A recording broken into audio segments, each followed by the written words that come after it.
So what steps need to be taken? I know it's a bit of a complex area, but it's basically to designate Meta, is it not? Are there fines as well that might be payable that potentially could then be used to help fund the content that organisation uses for its platform but doesn't want to pay for?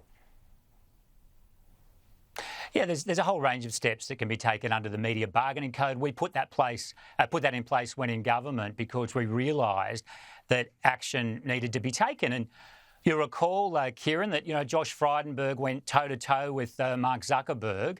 Facebook actually went so far as to turn off news in Australia. And we didn't say, oh, well, that's unfortunate.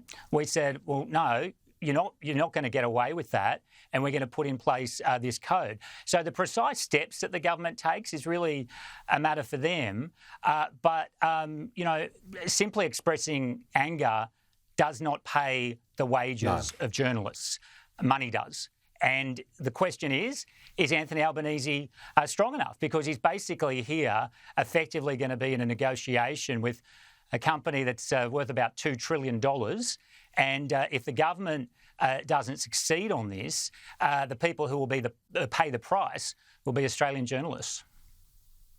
Well, we know that the Assistant Treasurer is seeking information this week from media companies, the major media companies in Australia, to help build the case to force Meta into a situation where they do pay for the content they use. So that is an encouraging sign, isn't it?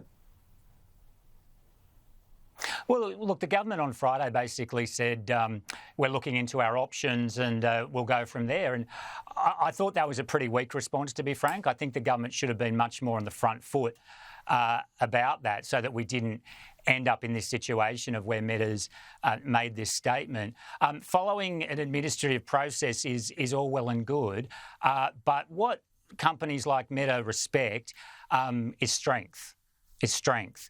And you're elected to government, not to merely respond to advice from bureaucrats, but to get stuff done, to make things happen. And the thing that needs to happen here is Australian journalism must be paid for online. Before I was in politics, Kieran, I was head of digital for Nine and was actually on the board of this company. And this issue is something that's been going on for a long time. To his credit, Josh Frydenberg had the guts and the strength, backed by Scott Morrison and our whole team, to make Meta pay. And expressions of disappointment, little statements of anger, Meta will say, so what?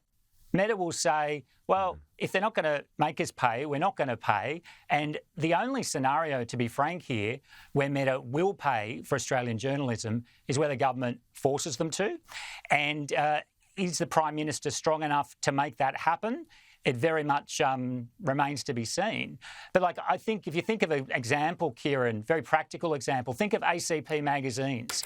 That was a business that employed more than 1,000 people, most of them journalists. And of course, that is a tiny fraction today of what it used to be. And so that's the path that things will go down here if the government doesn't make Meta pay.